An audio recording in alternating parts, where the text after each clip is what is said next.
আসসালামু আলাইকুম। এসএসসি 2025 সালের পরীক্ষার্থীরা ভিডিওর টাইটেলটা দেখে বুঝতে পেরেছো ভিডিওটা আসলে রেডি করছি কোন টপিকের উপর। প্রত্যেকটা শিক্ষার্থীকে এতটুকুই বলতে চাই যে আজকে যে রিলেটেড ভিডিওটা তৈরি করছি, যে একটা শিক্ষার্থী প্রথমে ফেল করলো, তারপর পরীক্ষায় পাশ করলো, আবার অনেকে ফেল থেকে সরাসরি পরীক্ষায় A+ পেয়ে গেল। এখন তোমাদের ভিতর প্রচুর পরিমাণ শিক্ষার্থীর আছে রেজাল্টে এই ধরনের প্রবলেম, যে প্রবলেমটা তুমি আশাই করো নাই বা ভুলভাল রেজাল্ট রেডি হয়েছে। তারা চাইলে সবাই মিলে একত্রিত হয়ে পার্সোনালি বোর্ডে গিয়ে যোগাযোগ করতে পারো।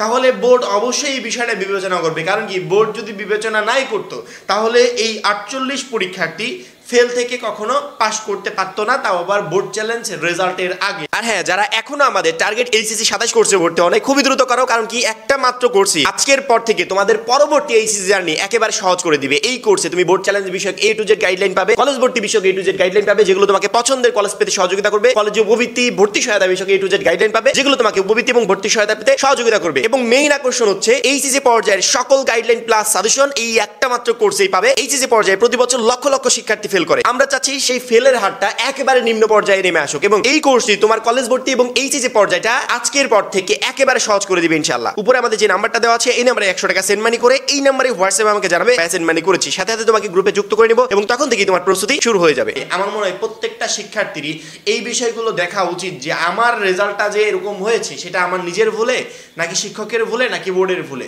যদি কোনো কর্তৃপক্ষের ভুল থাকে সেই ভুলগুলোকে কর্তৃপক্ষকে ধরিয়ে দিতে হবে যে আপনাদের এই জায়গায় ফল্ট আছে, এখানে আমার কোনো দোষ নাই। কর্তৃপক্ষ অবশ্যই বিবেচনা করবে এবং সেই রেজাল্টটা সংশোধিত হয়ে আসবে। বোর্ড পরীক্ষা দেওয়ার পর সবচেয়ে প্রতীক্ষিত জিনিস হয় হচ্ছে এই রেজাল্ট। শুধুমাত্র আমি না, আমার পুরো ফ্যামিলি এই রেজাল্টের অপেক্ষায় বসে থাকে, এবং সেই রেজাল্ট যখন প্রত্যাশিত না হয়, ভুলভাল রেজাল্ট আসে বা সেই রেজাল্ট যখন ফেল আসে, তখন কিন্তু প্রচন্ড পরিমাণে খারাপ লাগা কাজ করে। একদিক থেকে ফ্যামিলি প্রেশার, আরেকদিকে এলাকার প্রেশার, অনেকে ভুল সিদ্ধান্ত পর্যন্ত নিতে বাধ্য হয়।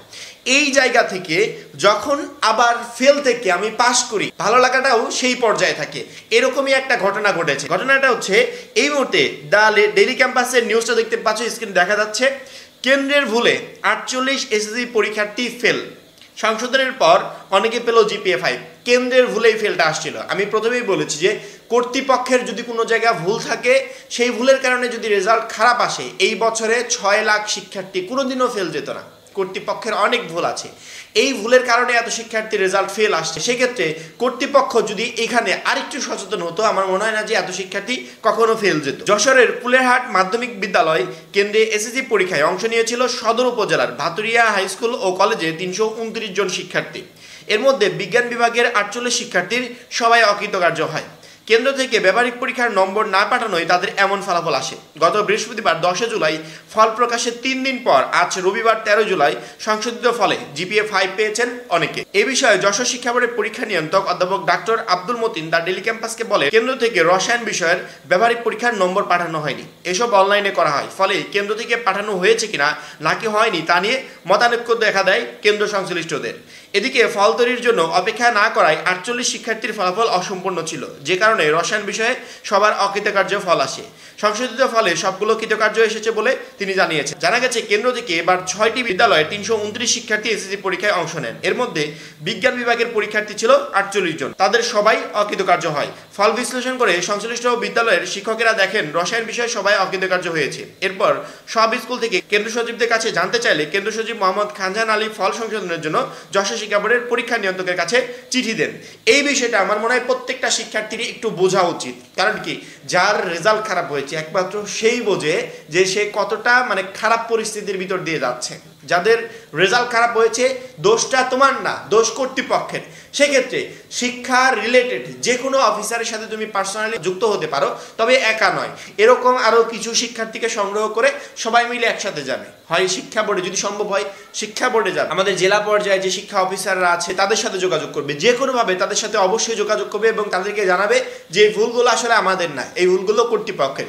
সেক্ষেত্রে আপনারা এই বিষয়টা একটু দেখেন। যশোর শিক্ষা বোর্ডের যে শিক্ষার্থীরা যেমন একবারে 48 জন শিক্ষার্থী ফেল, পরবর্তীতে অবশ্যই বোর্ডে টনক নড়েছে, বোর্ড এটা নিয়ে কাজ করেছে এবং পরবর্তীতে দেখো পাস চলে আসে। এরকম কাজ তোমার বেলায়ও হতে পারে।